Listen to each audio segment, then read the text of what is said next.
Kendra. So welcome back to our channel, and I'm going to be doing a hair video for you guys today, an updated curly hair routine.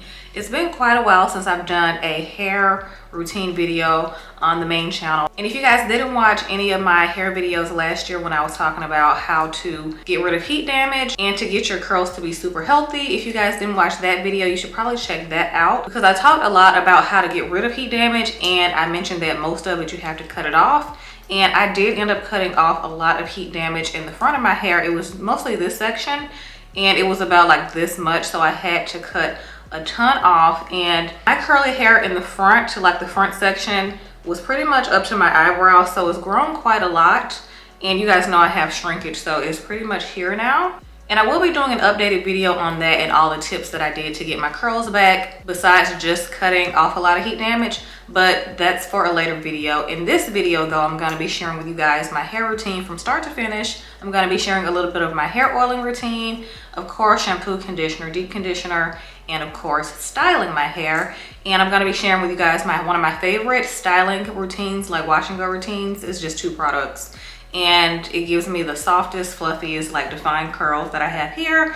And of course my hair isn't perfect, but it's definitely much better than it was before. Like I feel like my curls look more uniform. Like as you guys can see, like this whole section used to be all heat damage, and it would go from curly to like straight back to curly. So I cut a ton off, and it's more wearable now, because before when I had Kelsey cut a lot off, it was no way I could wear it all out.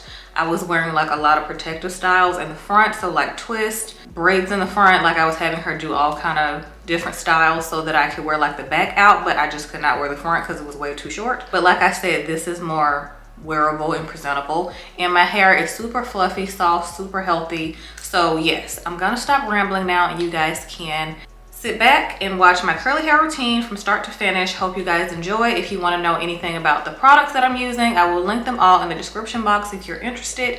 And yeah, let's get right into it. Okay guys, so my first step is going to be hair oiling in my hair routine. This is probably one of the most game-changing steps in my hair routine as of recent. And I'm going to be starting in the front like always. And the hair oil that I'm using, well, scalp oil that I'm using, is from the brand Afsana, and this is from a trichologist. She custom makes these depending on your hair type and your scalp type. So I've been loving using this one for like the past 2.5 months, I want to say. And before that I was using the Glam Beauty one. I still like that one. I just like to alternate between those 2 brands. And I'm going to start by putting like 3 to 5 drops in each little section and massaging that into the scalp gently. Massaging is key because it's going to stimulate blood to promote healthy hair growth, and that's ultimately what hair oiling is for, to promote healthy hair growth. And then I'm going to do the back section the same way. Just do a few drops in each section. You don't want to oversaturate your scalp, but definitely get the areas that are hard to reach with your fingertips, like I'm doing, like the nape of my hair. And then I'm just going in and massaging that like I did the top part. So I only separated in 2 sections, and then I go in with a mids and lengths oil. And this was the Glam hair gloss, but I didn't like it enough to repurchase it, but I did keep the bottle. And I just put castor oil and sweet almond oil in that bottle and mix it together. And I'm just going to apply that to my ends to add some moisture to those. I always use a different kind of oil mix on my ends than I do my scalp, because scalp oils and regular hair oils are 2 different things. So make sure you use a scalp oil that's meant for the scalp and a length oil that's good for your mids and ends. So I'm just doing one last massage and putting my hair up in a loose bun, and I'm going to secure that with some saran wrap. I love covering my hair up during this step. It's just a game changer for my hair oiling routine. You don't want to do a super tight slick style with this. You definitely want to make sure it's loose, and I like this step to protect the hair, and I'm going to top that off with my silk scarf. I usually leave this for about minimum 4 hours. Sometimes I leave it overnight, but definitely 4 hours.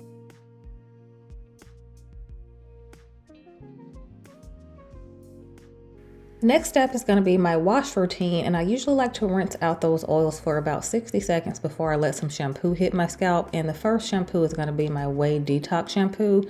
I love this shampoo. This is like my 4th, 5th bottle. I've honestly lost count.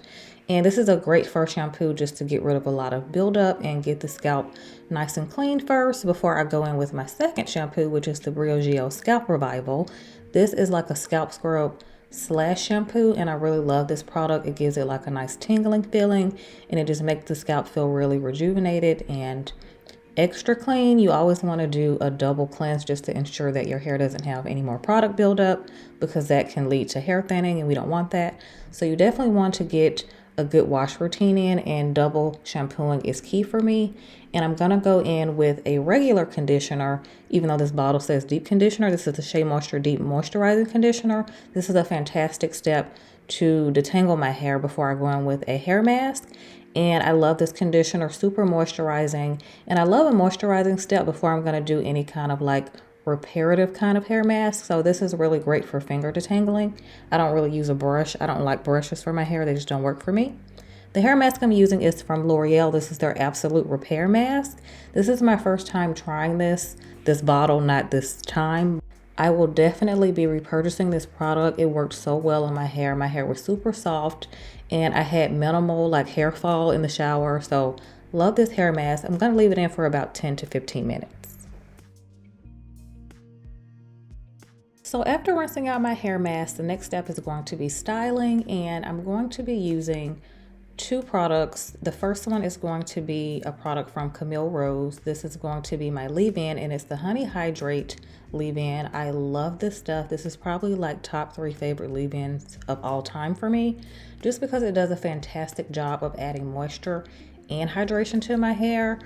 Especially for the colder months, this is a more emollient product, and when I say emollient, I mean it's very oil based. So this works a lot better on damp hair, not wet hair, which is why I'm not spraying my hair with a spray bottle. It just works a lot better for me when my hair is damp, which is why I left it damp. So I highly recommend this if you have extra dry curls, especially in the colder months, and you have a problem with frizz, and if you want soft curls, this is a perfect base for maintaining like that soft curly hair look. And I'm just going to divide this into 2 sections. I don't do small sections for this product because I don't want it to weigh my hair down. And I'm just going to do that throughout my entire head and just finger rake that into the hair. Also, if you guys are wondering where this silk cape is from that I'm wearing, it's from a brand called Moni, and I got it off of Amazon, and it's a huge game changer for my styling routine because it causes less friction like when my hair is air drying. And I will link it in the description box, but I just want you guys to know what that is and how well it works when you're styling your curls. This is the styler that I'm using. It's from Extreme. This is the professional hair gel. I love this combo. It works so well together. No product buildup, like no flakes afterwards. It glides so well throughout the hair. I am applying this in smaller sections because I always like to apply my gel a little bit more thoroughly throughout the hair just to ensure that every strand gets product on it. And this is fantastic if you like your curls to be clumped together, super frizz-free, defined. It does have a great amount of hold depending on what you use under it, but with the KenMurrell product, it dries a lot softer. I just love how versatile this product is, and I've been using it for at least a year now, and I love it so much. The method that I'm using to define my hair right now is called the shingling method, and I'm mixing that a little bit with some finger coiling, and I've just been liking this step just to enhance my curl pattern. That's basically what it's doing, is defining the curls. I don't always do this step because it's very time consuming, but I am going to do it for this video because typically when I'm like doing my hair for it to last a week, this is what I would do. And yes, it doesn't take very long if you have the right products, and the products I'm using help me get through it a lot faster, of course. And the next time I film a hair video, you guys, I am going to get a lighter colored silk cape for when I'm styling, because I do realize the black one is not very conducive for filming because it's really hard to see my curls. I hope you guys can still see them well enough, but I am going to get a lighter color one for filming purposes because I didn't realize they would be harder to see. I should have thought about that before, but it's still a really good addition to your styling routine. Like I said, if you want to prevent a lot of frizz.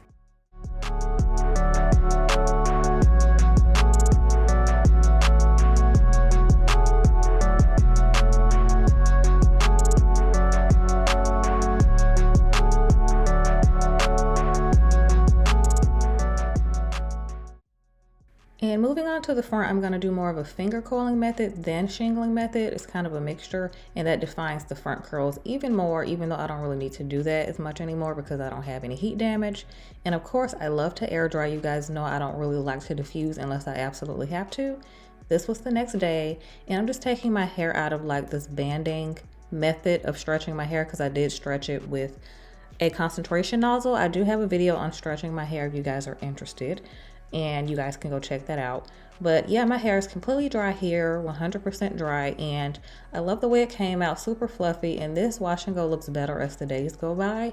It's just, you know, like leftovers in the fridge. It just does great after day 2 and 3 hair. So I'm just gonna get rid of that middle part in the back and just kind of fluff out my curls a little bit more. But yeah, that's pretty much it for my updated curly hair routine. You guys let me know if you've tried any of these products, and I hope you guys enjoyed it, and I will talk to you guys in the next one.